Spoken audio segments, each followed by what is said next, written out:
जय श्री राम, जय श्री राम। राम नाम सुखदाय, भजन करो भाई, ये जीवन दो दिन का।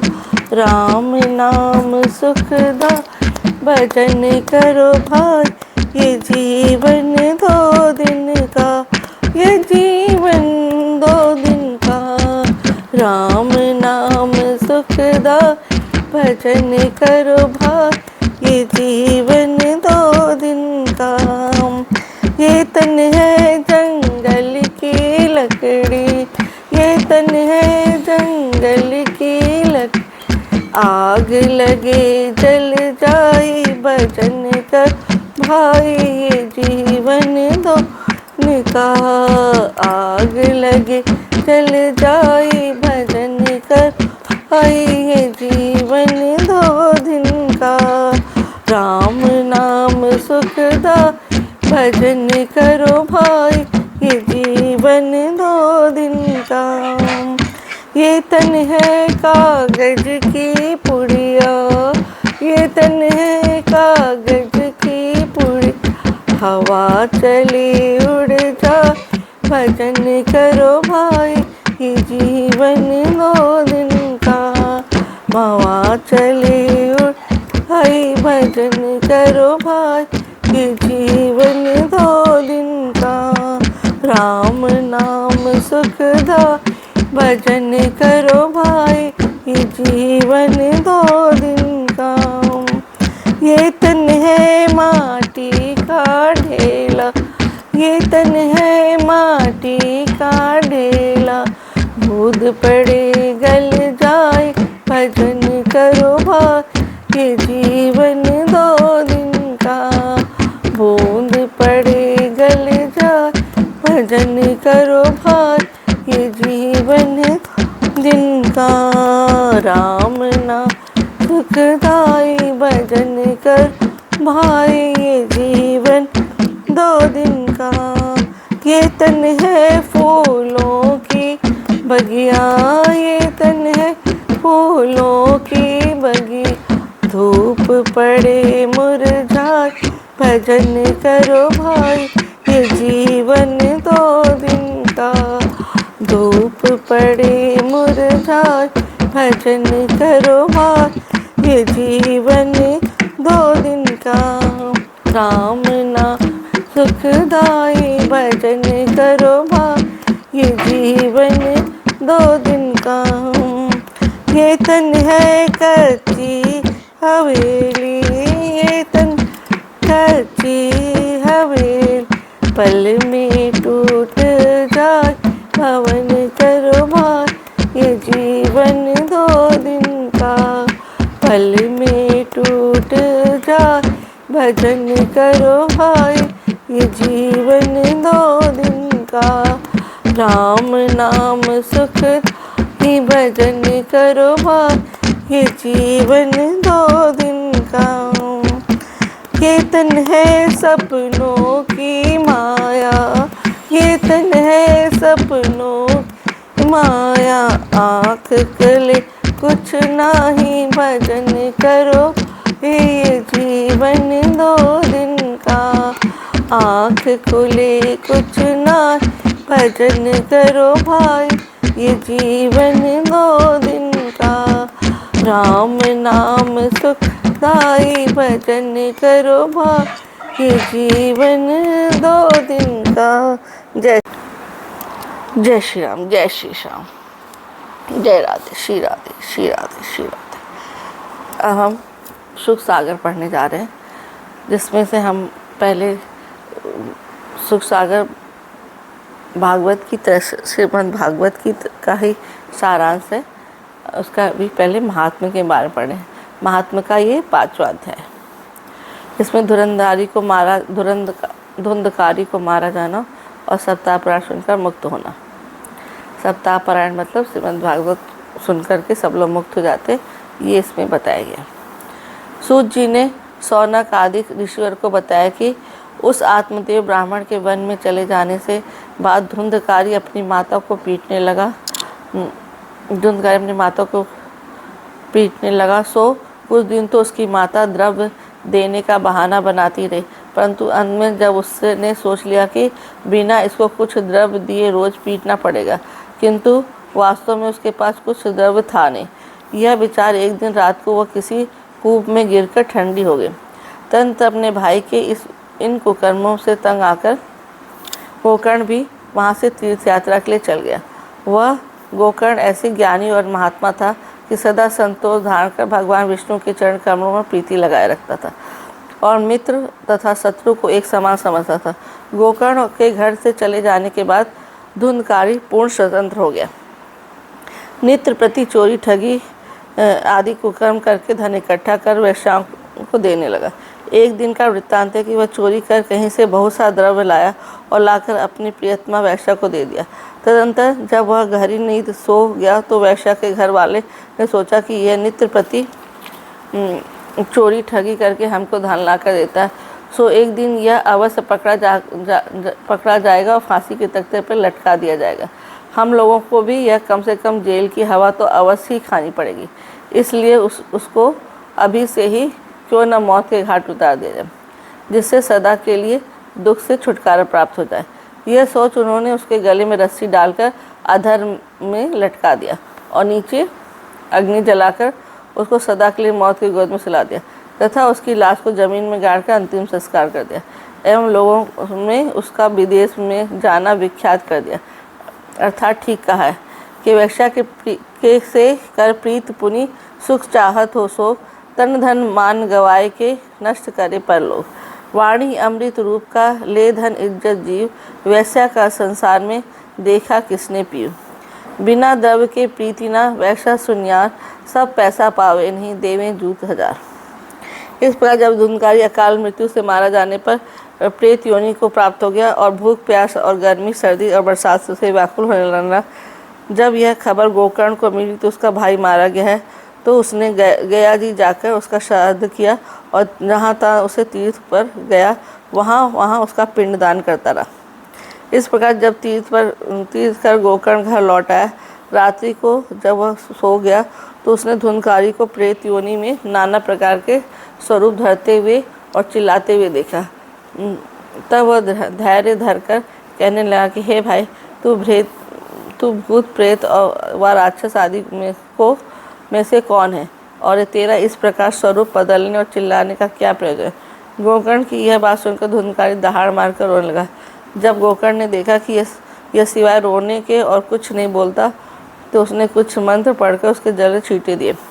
उन आमंत्रित जल के छींटे लेने से उस प्रेत में कुछ बोलने की शक्ति हुई, तो वह उस प्रकार कहने लगा कि हे गोकर्ण, मैं तेरा भाई धुंधकारी हूँ। मैंने अपने जीवन में धर्म को त्याग कर बड़े बड़े कुकर्म किए हैं, जिनकी गणना जीवा से नहीं हो सकती, और इनके अलावा वैश्या ने मुझे फांसी देकर अकाल मृत्यु से मार दिया। इसलिए मैं प्रेत योनि को प्राप्त हो गया हूँ और मुझे हवा को छोड़कर कुछ खाने को नहीं मिलता तथा भूख प्यास सर्दी गर्मी से मैं दिन रात व्याकुल होता हूँ। सो जिस प्रकार भी हो मेरे ऊपर दया कर, हे भाई मेरा उद्धार करो। यह सुन गोकर्ण कहने लगा कि भाई, मैंने तेरे लिए गया जी तथा अन्य तीर्थों में श्राद्ध और पिंडदान किया है, उन सब से तेरी प्रेत योनि नहीं छूटी, इसका क्या कारण है। यह सुनकर धुंधकारी कहने लगा, भाई मैंने इतने घोर महापाप किए हैं कि हजारों गया श्राद्ध करने से भी हमारी मुक्ति नहीं हुई। सो कृपा कर कोई अन्य ऐसा उपाय करो जिससे मैं इस महापाप से छूट मुक्त हो जाऊँ। यह सुन गोकर्ण ने धुंधकारी से कहा कि भाई, इसके लिए तुझको कुछ दिन और संतोष से समय व्यतीत करना पड़ेगा, क्योंकि अब मैं जाकर तेरे उद्धार होने का कोई उपाय अवश्य सोचूंगा। इसलिए अब तू धैर्य धारण कर। यह कह गोकर्ण सो गया और दूसरे दिन नगर के सब लोग इससे मिलने आए। उसने सबका यथायोग सम्मान किया और तदंतर बड़े बड़े महात्मा ऋषिवर पंडितों को अपने यहाँ बुलाकर उनका तथा यथायोग सादर सत्कार कर कहने लगा कि हे महापुरुषों, इस प्रकार मेरा भाई धुंधकारी प्रेत योनि को प्राप्त हो गया। सो जिस प्रकार वह प्रेत योनि से मुक्त हो वह उपाय कृपा कर बतलाओ। यह सुन सबने कहा कि इसके लिए तू सूर्य भगवान का जप करो और जिस प्रकार वे बतावें उसी प्रकार उपाय करो। तदंतर गोकर्ण ने सूर्य भगवान की तपस्या कर उनसे वरदान मांगा कि हे सूर्यदेव, जिस प्रकार मेरे भाई को मुक्ति हो वह उपाय कृपा कर बतलाइए। तब सूर्य भगवान ने प्रकट होकर गोकर्ण से कहा, तुम्हारे भाई धुंधकारी को श्रीमद् भागवत का सप्ताह पारायण सुनाओ, जिसके सुनने से उनको उसकी मुक्ति अवश्य हो जाएगी। यह कह सूर्यदेव तो अंतर्धान हो गए और गोकर्ण ने प्रसन्नचित्त होकर सब महापुरुष व नगर के लोगों को बुलाकर सप्ताह यज्ञ प्रारंभ कर दिया। जिस प्रकार समय कथा आरंभ हुई तो धुंधकारी भी एक साथ गांठ वाले बांस पर बैठकर एकाग्र मन से श्रीमद् भागवत सुनने लगा और गोकर्ण जी एक श्रेष्ठ महापुरुष को श्रोता बनाकर सप्ताह सुनाने लगे। जब पहले दिन कथा समाप्त हुई तो जिस पर धुंधकारी बैठा था उस बांस की एक पोरी फट गई, जिसके शब्द को सुनकर लोगों को बड़ा आश्चर्य हुआ। दूसरे दिन कथा समाप्त होने पर उस बांस की दूसरी पोरी फट गई तथा इसी प्रकार 7वें दिन जब सप्ताह पारायण संपूर्ण हुआ तो नित्य प्रति के हिसाब से उस बांस की 7 पुल टूट गई। यह कथा के प्रभाव से धुंधकारी प्रेत योनि से छूटकर दिव्य रूप चतुर्भुजी होकर भगवान श्याम सुंदर के सदृश हो गया। तदनंतर वह दिव्य रूपधारी धुंधकारी गोकर्ण के पास आकर प्रणाम कर कहने लगा, हे कृपानाथ, आपने मुझे बड़े घोर महापापों से छुटाकर कृतार्थ किया, इसलिए आपको कोटिशः धन्यवाद। तथा सिवाय श्रीमद् भागवत के महापापी को छुटाने वाला संसार में और कोई दूसरा साधन नहीं है। इसलिए जो प्राणी घोर पापों से लिप्त होकर संसारी माया में फंसे हुए हैं उनको श्रीमद् भागवत अवश्य सुनना चाहिए।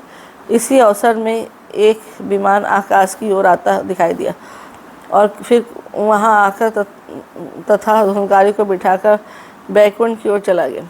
यह सब सदृश देखकर लोगों ने आश्चर्य का कोई ठिकाना न रहा और संत महात्मा व अन्य लोग गोकर्ण से कहने लगे, हे महाराज, यह सप्ताह पारायण हम सब लोगों ने समान रूप से सुना है, फिर यह क्या कारण है कि केवल धुंधकारी के लिए ही विमान है, हमारे लिए नहीं है।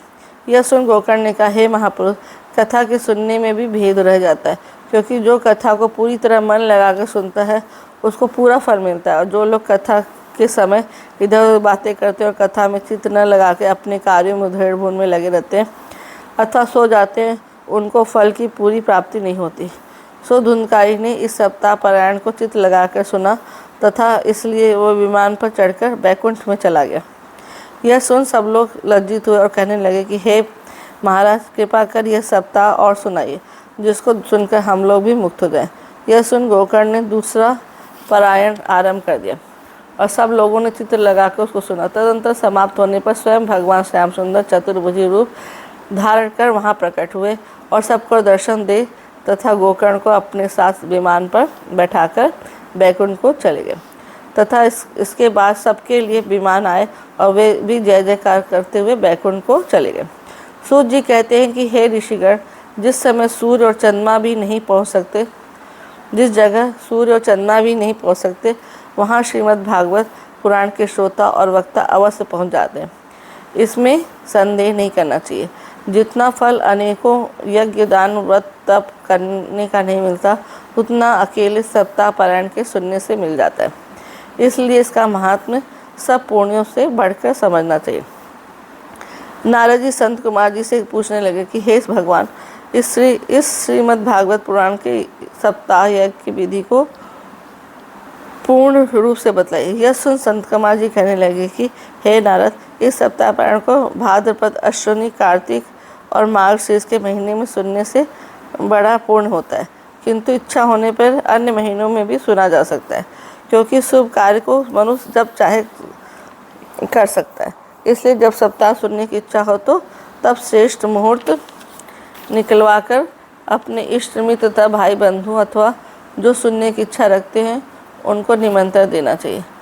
और किसी तीर्थ, बाग, देवालय अथवा घर जहाँ उत्तम स्थान हो वहाँ की भूमि को सुंदर बना केला के स्तंभ, बंधन बार, चंदोवा और ध्वजा आदि से अलंकृत करना चाहिए और कथा करने वाले व्यास जी के लिए ऊंचा दिव्य आसन बनाना चाहिए तथा अन्य श्रोता के लिए उचित स्थानों का प्रबंध करना चाहिए तथा विष्णु सहस्त्र नाम 7 दिन पाठ करने के लिए एक अन्य ब्राह्मण का वर्ण करना चाहिए और विघ्नों को शांति के लिए गणेश आदि सब देवताओं का पूजन करना चाहिए और कथा आरंभ होने से पहले श्रोतागण को स्नान, संध्या बंधन आदि नित्य कर्मों से निश्चिंत होकर उपस्थित हो जाना चाहिए तथा कथा प्रारंभ होने पर व्यास जी और श्रीमद् भागवत की पुस्तक की पूजा कर यथाशक्ति पान फूल और दक्षिणा आदि चढ़ाकर मनोकामना की पूर्ति के लिए, तमाम पापों की शांति के लिए भगवान से प्रार्थना कर सुचित होकर कथा का श्रवण करना चाहिए।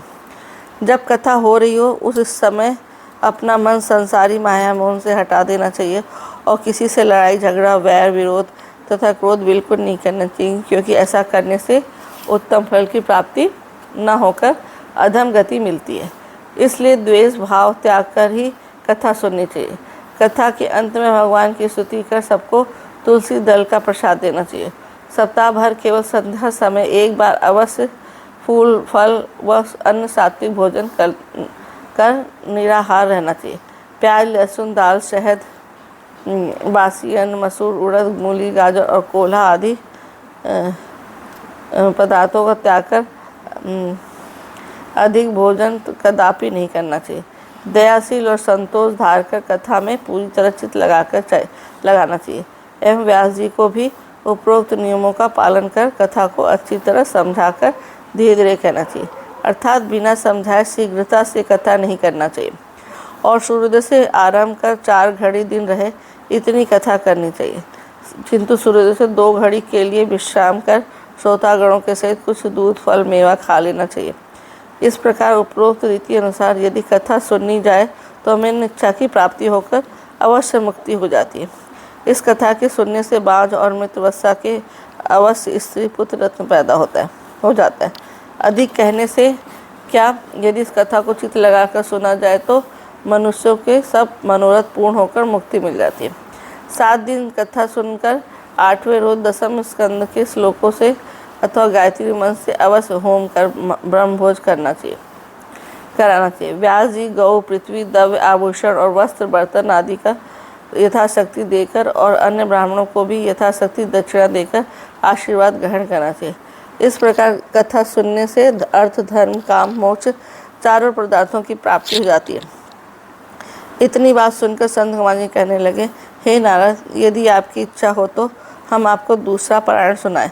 यह सुन नारद जी प्रसन्न होकर कहने लगे कि हे भगवान, मेरे अहोभाग्य हैं, इससे उत्तम और क्या बात हो सकती है। तब सब ऋषिवर मुनीश्वर के सामने संत कुमार जी ने दूसरा पारायण आरंभ किया। सो इसी शुभ अवसर में श्री सुखदेव जी मुनि भी तीर्थ यात्रा करते हुए उधर आ निकले। उनको देखकर सबने दंडवत कर उनका आदर सत्कार कर श्रेष्ठ आसन पर विराजमान किया। तब सुखदेव जी मुनि सब श्रोताओं से कहने लगे कि तुम इस अमृत रूपी कथा को चित्त लगाकर सुनो। यह कथा वेद रूपी वृक्ष का उत्तम फल है और संसार में जितने फल होते हैं उनमें गुठली अथवा बीज अवश्य होता है, किंतु इसमें केवल अमृत रूपी रस ही रस है, इसलिए इसे बार बार पीना चाहिए। इस श्रीमद् भागवत की मूल कथा को श्री विष्णु भगवान ने ब्रह्मा को और ब्रह्मा जी ने नारद जी को तथा नारद जी ने हमारे पिता व्यास जी को सुनाया तथा उन्होंने इसका विस्तार कर मुझे पढ़ाया और मैंने उसको राजा परीक्षित को सुनाया। जिस समय ये कथा सुखदेव जी महापुरुषों के अगाड़ी कह रहे थे, उसी समय सब पार्षदों सहित विष्णु भगवान ने चतुर्भुजी रूप धारण कर शंख चक्र गदा पद्य वैजयंती माला तथा पीताम्बर सहित उपस्थित हो सब उपस्थित जनों को दर्शन दिया। तो सबने उठकर उनको साष्टांग दंडवत कर जय जयकार किया। हे राजा, जब भगवान ने सबको अपने प्रेम में लौलीन देखकर कहा कि उपस्थित गण, जिसके मन में जो चाहो वही वरदान मुझसे मांग लो, मैं तुम्हारे सब मनोरथ को पूर्ण करूँगा।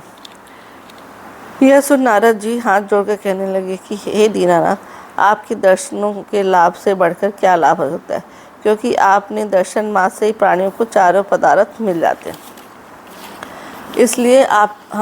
इसलिए हमको आपके चरण कमलों की भक्ति प्रदान कीजिए। तदंतर विष्णु भगवान एवं मस्तु ऐसा कहकर अंतर्धान हो गए।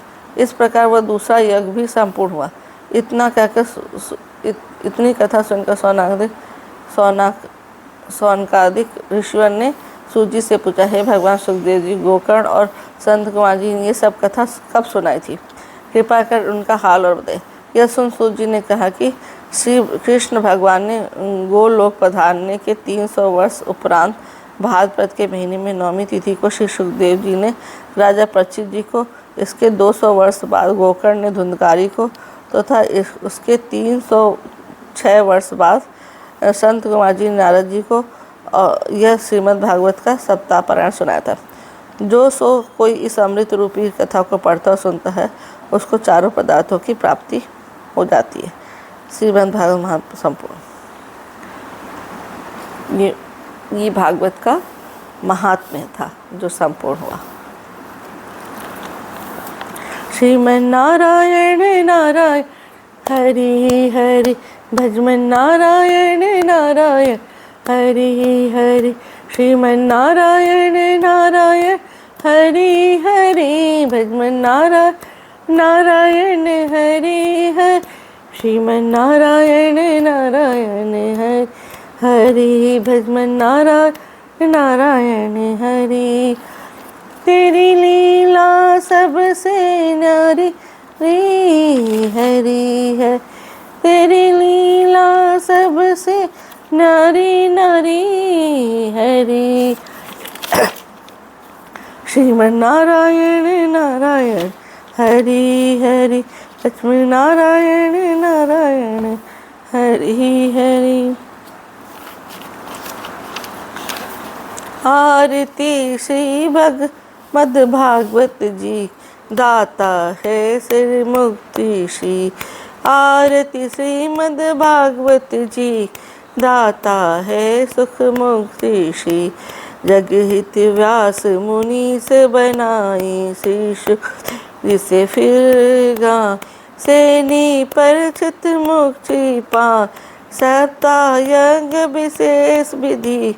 आरती श्रीमद् भागवत जी की दाता है सुख मुक्ति श्री की। धुंधकारी से पापी